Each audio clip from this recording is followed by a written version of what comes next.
Hey everybody, welcome back to my channel. My name's Tanya, and if you're stopping by for the first time, welcome. I do hope you'll consider subscribing, and if you're not stopping by for the first time, thank you for your support.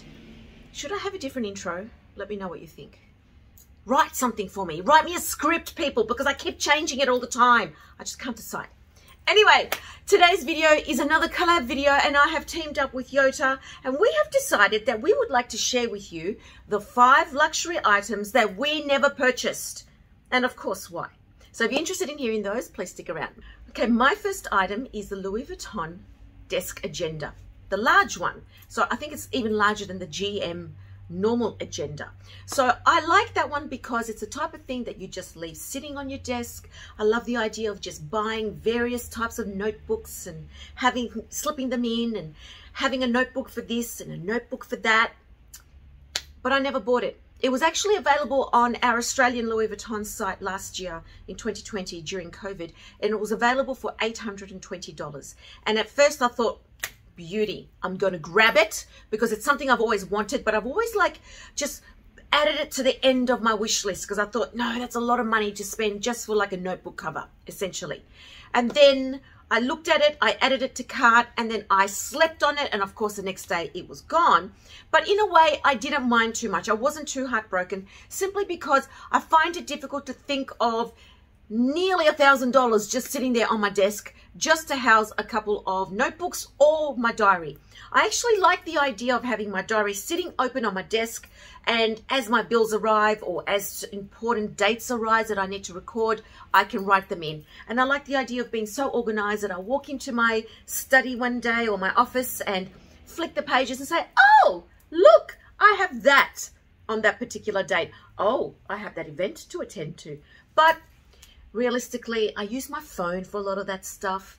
Also, realistically, well, my desk is a mess, especially if we're doing home learning, because obviously I'm teaching from home and all that sort of thing.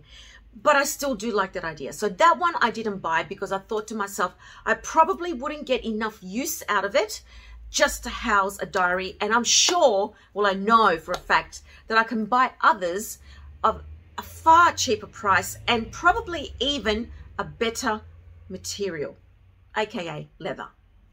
The second item that I never purchased, well, I'm sort of lying there, but I only purchased for a brief amount of time and then returned, was again the Louis Vuitton Pocket Agenda. Now, I purchased that at the beginning of 2020. I'll have that video linked above and below.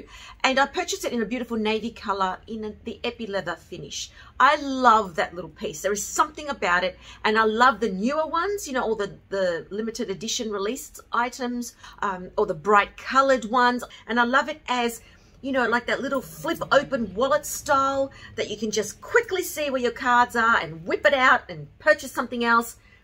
But then it's also that function that sort of worries me, because if I'm wearing or using a large bag at any particular time and I happen to have that SLG in it, then I'm worried that it would just flop open in the bag and cards could fall out. Because you know what it's like with these SLGs, the card slots with use will tend to widen or loosen, and cards can slip in and out far more easily than in the early days when they're still quite firm.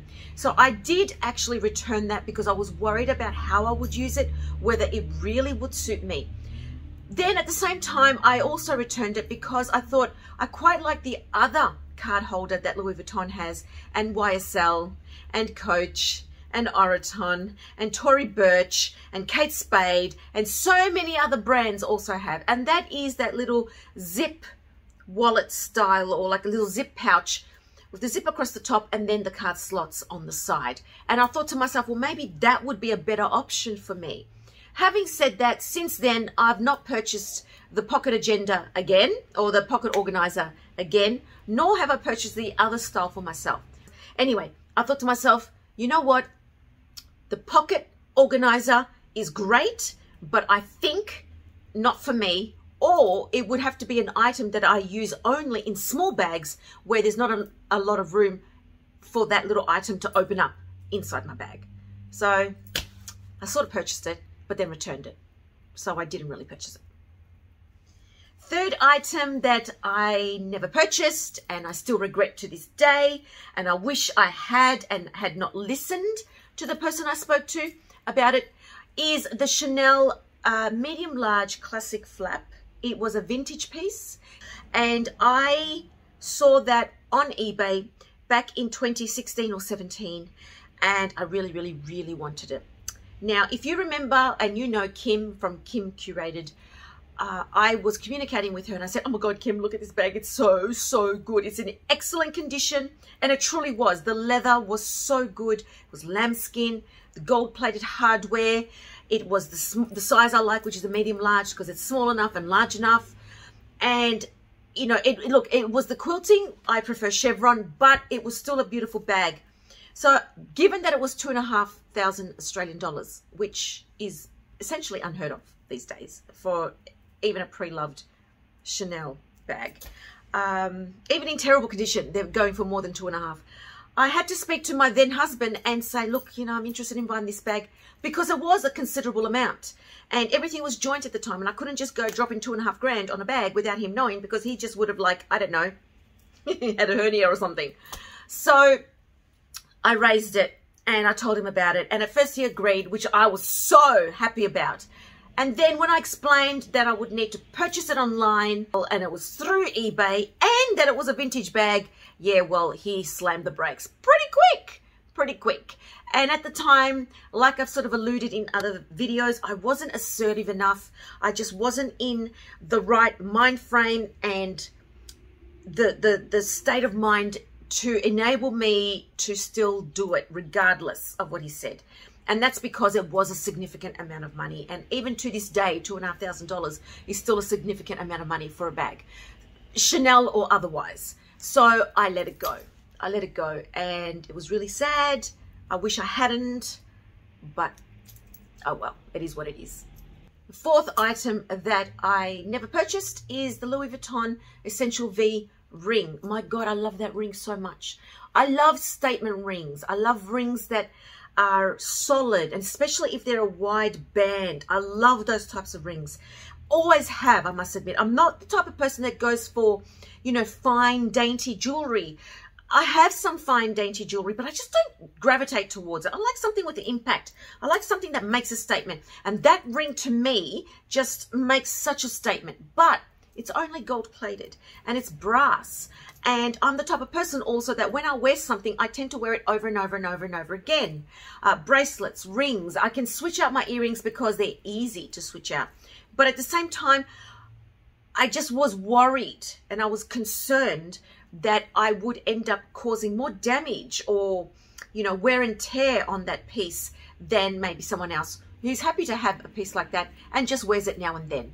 So I do love that piece. I still consider buying it. It's well over $500 now, because I think at the time when I nearly bought it, it was just on $500. And instead I bought the Essential V, like little hoop earrings, and I love those too. I adore those earrings. But I thought to myself, you know what? I'm going to have to bypass that ring simply because I know that I would end up scratching it too much. It would fade, the gold would wear off, and that would break my heart. So I let that one go. And my last item that I never purchased, and look, I probably still could, but I just didn't at the time, was a beautiful pair of pale blue, nearly pale purple suedette or suede heels from Gianvito Rossi. And they were brand new, and they weren't too expensive, and they were being offered by a private seller in a Facebook group. And I inquired about them and I asked about them, and she sent me extra photos, but I just couldn't bring myself to spend that much money on them and walk on that much money. So I do have a pair of Jimmy Choos, which I still haven't worn. I can't bring myself to wear them. I love them. I love them. And I remember buying those when I had gone to Chadstone with Caitlin Pulaski and Kim Curated, and we did some shopping together, and I bought those shoes, and I still love them. And sometimes I put them on and I walk around here on the carpet, and I love them. But they're so exquisite. Anyway, my point is I never bought those Gianvito Rossi ones because I haven't even worn my Jimmy Choos. So I'm just a little bit hesitant to buy and wear expensive shoes, because I know how hard I am on my heels, and I wear heels a lot. And I know that at work, for example, or anywhere else on a rough bitumen, those little heel tips just don't last. I have the uncanny ability to be able to step into a crack or a crevice, or get my heels stuck between pavers or slats of timber on decking or something. And I don't know how many heels I have ruined. And so for that reason, I hesitated and I never bought them. Every now and then I return to that little chat that I had with the girl, and I still look at those photos and I think, wow, I wonder if they're still available. I should find out. So guys, they are the 5 items that I never purchased. Let me know what you think of these. And if you have come from Yota's channel and video, thank you so much. I do hope you'll consider subscribing. And if you haven't been to Yota's or haven't watched her video, I will link it below and you need to go and check it out. So I look forward to reading your comments, everybody. Let me know what you think. I will definitely tag some people below. So take care, everybody. God bless. And I'll see you next time. Ciao. Grab a coffee. No. Grab a cuppa. Grab a bicky. Grab a something. And nothing. Okay. All right. So if you're interested in hearing what those items are, you know what to do. Stick around. Okay, my first item is the Louis Vuitton. Oh my God. Bloopers. Hey everybody, welcome back to my channel. I don't know why I just raised myself. There you go.